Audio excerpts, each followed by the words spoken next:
I guess a question I did have for you, Scotty, is what do you think?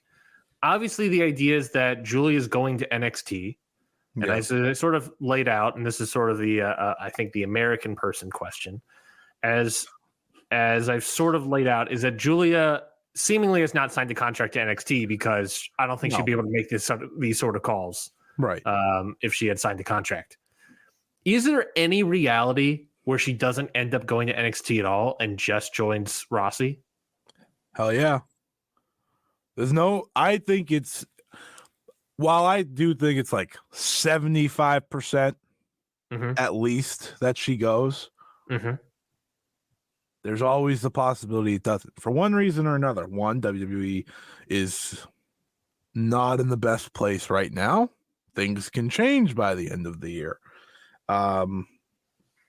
But also that's just like kind of natural, right? Like things can just change in the pro wrestling world on both sides of the coin. It can be WWE making a different decision, or it could be Giulia saying, you know what, I'm good. We don't completely know. Different scenario, but I was watching DPW Deadlock Pro the other day, and the main event had Colby. Veda Scott had a cage match. Oh, what's that? And you learned Veda Scott was in a cage match. Yeah, that's a different story for a different day. But the main event had Colby Corino in it. And I was sitting there remembering, remember Colby Corino was on his way to NXT, and then they had the hiring freeze. Yes, and then he never went. Jay White was going to go to WWE presumably, and then they had the hiring freeze. Giulia. Who knows what's going to happen between Giulia's mindset and April, presumably, or WWE between now and April. We hear end of year, so that's 10 months. That's a lot of time. A lot can happen. Yeah, something new happens with WWE on a weekly basis, and you want to look into 9 months and think like free agent. Like I know a lot of WWE fans are very excited, and they love that Kyrie and Giulia singles match that never actually happened. But you'll see them say it, which is very funny. Very much entertains me. But pro wrestling's an interesting world. Things happen. And I think in this situation, while I do believe she's going to WWE, you never know. Yeah. I wonder if she committed to NXT and talked about it, but because she hasn't signed anything, I think there's a good chance that she doesn't go at all. Or at least maybe that's just a hope. It would be the greatest thing ever, honestly. Like, I'd take a victory lap and a half. I would enjoy it. I would certainly enjoy it. Like, I would come on to this show in a year's time and be like, what happened? But I don't expect that to happen, so it's okay. No one will get a victory lap from me. I'm not one to take victory laps. Same sort of American question. Rossy starts a new promotion. Is there any reality we think that Rossy could end up just starting a new promotion, then selling that, and that becomes NXT Japan or the starts of NXT Japan? I doubt it. I don't see NXT Japan happening. You know why? Because NXT Europe still doesn't exist. I agree. It's silly to think have way more of a foothold in NXT Europe than they do in Japan. Never brought it back. So I really just don't see it happening. I know a lot of people are like, they love to talk about that damn thing. If I never heard about NXT Japan again, I'd be very happy. But I just look at NXT Europe, and it's like, they're not doing it with that. Why are they just going to skip that, which they already, like you said, have a foothold in, and just be like, oh, never mind. Let's go do an entire other country that wants nothing to do with us. Sorry, I don't necessarily think, but yeah, I don't necessarily think that's going to happen per se. It would be interesting. I mean, I think the natural conclusion that people are drawing to is this idea of like, you have the All Japan situation with all their bookers leaving. You have now Rossy being fired from Stardom, and you have all these sort of different like staff and power brokers and people, and that Japan that WWE wants a foothold in Japan. That you would think that it's something that could go that way, but WWE wants a lot of things. And you know what? Well, yeah, that's they true. can't have it. And I don't want them to have it because, as you sort of stated already, Rossy doesn't really have interest in booking American wrestling.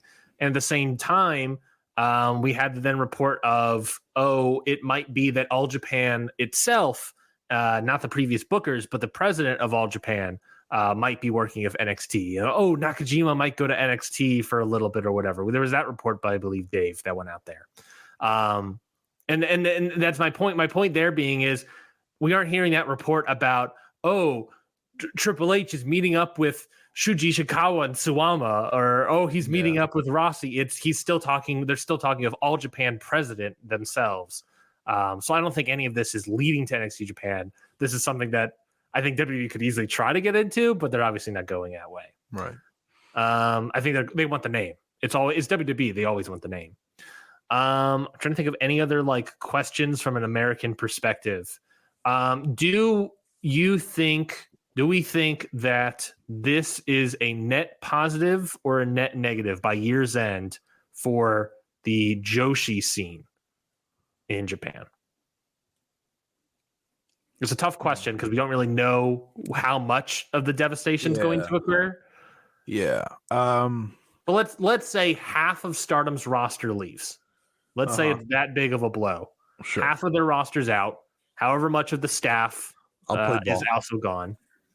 And then Rossy has a new promotion started. And then we have these two big powerhouses in Japan and a bunch of other, smaller Joshis, of course. And a WWE AEW-esque thing in Japan. I think it may hurt Western interest, but I don't give a shit about that. But I think for the scene itself, it can help a lot. Mm-hmm. Stardom probably won't be the number 2 anymore because, I'm sure attendance is going to go down and things like that. Especially if 6 main eventers are leaving. Right. But it's going to make more promotions try to be better. We got to a point where Stardom was the dog and only dog in the fight, right? Pretty much. In many ways, it was like the WWE feel in the US for a long time, right? Where it's there is competition, but they're a lot smaller. So is it really competition? Now that changes, and AEW fans are going to hate this, and maybe Stardom fans will, or Joshi fans will too. But there is a interesting comparison in AEW to Rossy's promotion, because it is a difference maker. It is going to be very interesting. Heavy duty financial backing from the person that will be in charge of it. Yes, and a lot of great wrestlers expected to be there. A couple main eventers from other companies. Exactly. So I think it's going to be a positive when it's all said and done. It's in 2 years that I'm unsure about regarding Stardom, because when the other wave of people leave next year, it could be a lot uglier. But I do think it's going to make the scene better. And I'll just say this. Rossy Ogawa with a chip on his shoulder is a very scary thing for everyone else. It's been a very long time since this man has had to maybe prove something, and maybe he doesn't see it that way, but just based on his confidence in what he's done, he's gonna do a lot with this. I think most people are going to prefer it, truthfully, over Stardom when it's all said and done. I think it's going to be great. And I think both have a chance to be great. And if that ultimately is the case and there's more Joshi and, some might not like this, but if this is where a lot of the scene goes and there's signings for both companies, right? Because Stardom's going to have to replenish talent. I think for me, it's better than not, and maybe it'll be more eyes long term, but I think it's going to be better. And I think the cyber fight president said that as well, which obviously they own TJPW, and they're like, no, we think it's going to benefit everyone because like the scene's going to be more intriguing and more interesting. So yeah, I think it'll be good. A couple quick questions. I have one, and then we have a couple in the comments as well on YouTube. What sort of things do you think Bushiroad obviously has been making changes in terms of booking and sort of behind the scenes, but what sort of, now that like Rossy and his staff will be potentially gone, what sort of changes do you think Bushiroad might make, or this new president might make? Are they going to, is Bushiroad and Stardom, are they going to now work with AEW? Are they finally going to get, not saying that he was the one holding it back, but are they finally going to get English commentary? Are they finally, are they going to be able to do all this extra stuff now that Rossy and his staff are gone? Not to say that they're the ones holding it back, but is that something that will be a positive or a negative, I guess, as well? There is part of me that thinks like they're going to do things that weren't happening during the Rossy era that maybe fans have been asking for. I'll be like, hey, goodwill, right? Goodwill. Yes. I think that's very possible. I think working with AEW is very possible. Not that it shouldn't have been before, but maybe now that there is a mindset here that to work together, I definitely think it's just more possible because also Okada works in the New Japan office. So that is more combination. I thought with Tanahashi, and like everyone saw the Mayu and Mina match now since Rossy fired, and they're like, oh, wow, they're back on a New Japan card.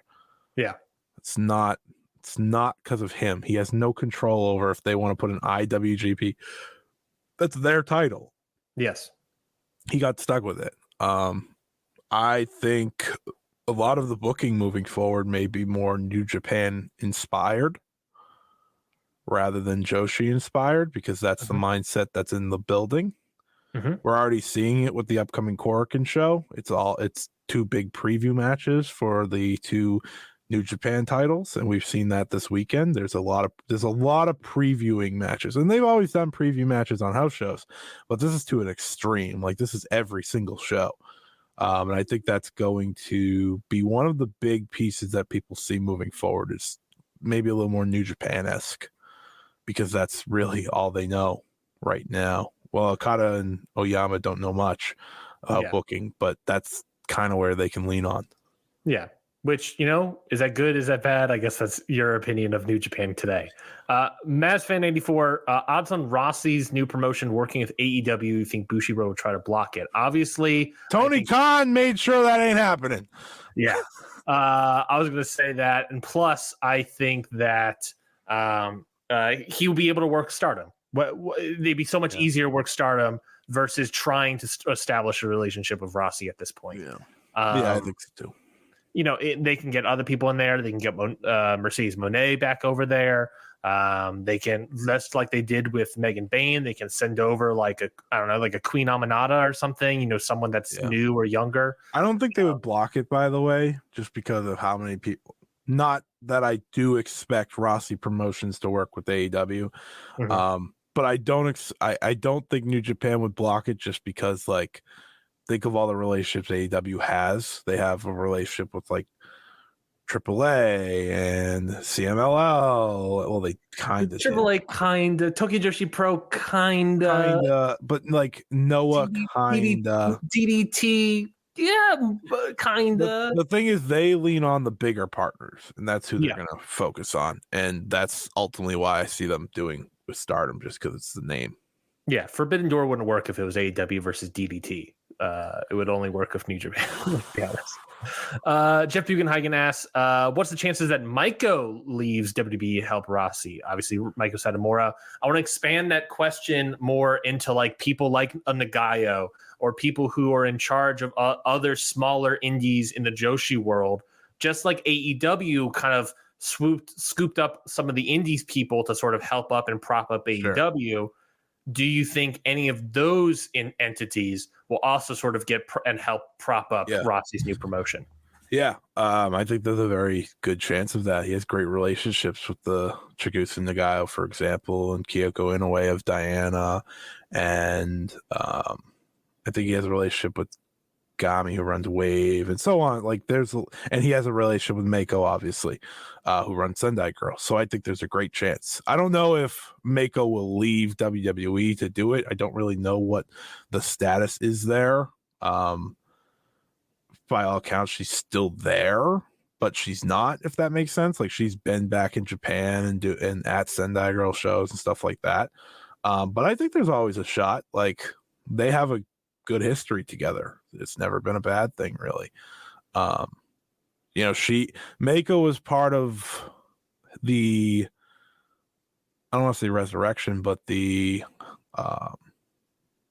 aid of when the Yoshiko and Aki Asakawa incident happened. They brought Mako in after that, and she kind of helped put over Threedom in a way. And you can listen to our episode about Mako Satomura and Stardom over on Stardom Road right here on the Count Out Podcast Network.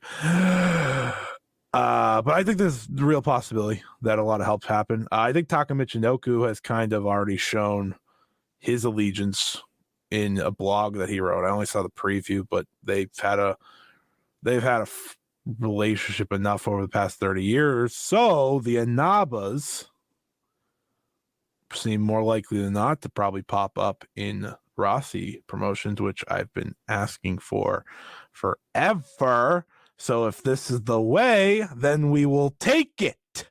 But yeah, I think relationships will go a long way in helping this, because now you don't have to work through the corporate aspect